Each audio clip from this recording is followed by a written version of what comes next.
In light of the fact that the Director General is also the Editor-in-Chief and ultimately responsible for all content, and in light of the unacceptable journalistic standards of the Newsnight film broadcast on Friday 2nd November, I have decided that the honourable thing to do is to step down from the post of Director General.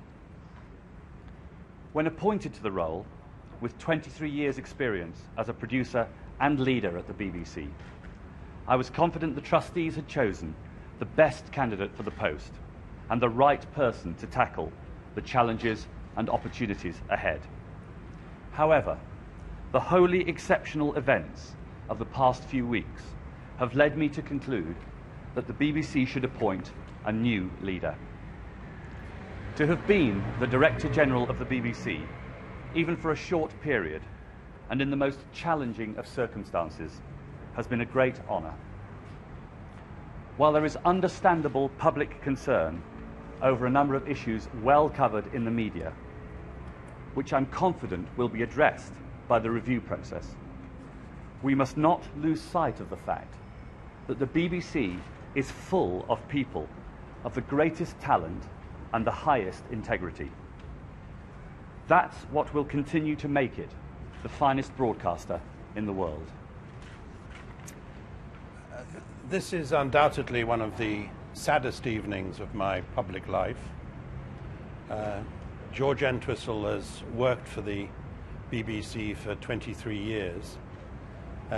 He exemplifies the finest values of public service broadcasting.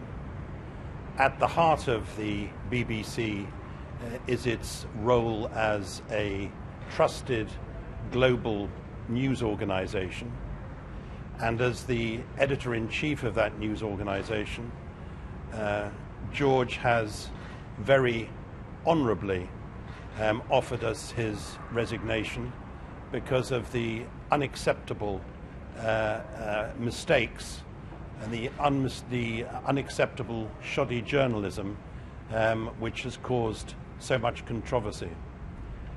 He's behaved as editor with huge honour and courage, and would that the rest of the world always behaved the same. George was set on putting in place a number of reforms and changes which will be required in this great organisation. And it's a real tragedy that he was overwhelmed, as we all were to a great extent, by these events before he was able to act in a way which is clearly necessary. As from tomorrow, the acting Director General will be Tim Davey, and we will of course begin the process of agreeing on a permanent successor. I'm not going to answer any questions this evening, but tomorrow I'm doing a number of interviews, including one with Andrew Marr at 9 o'clock, so you'll be able to ask some questions then if you have any. But for the time being, I would just like to say again that I think George Entwistle has behaved extremely honourably in the best standards of journalism of integrity. Thank you.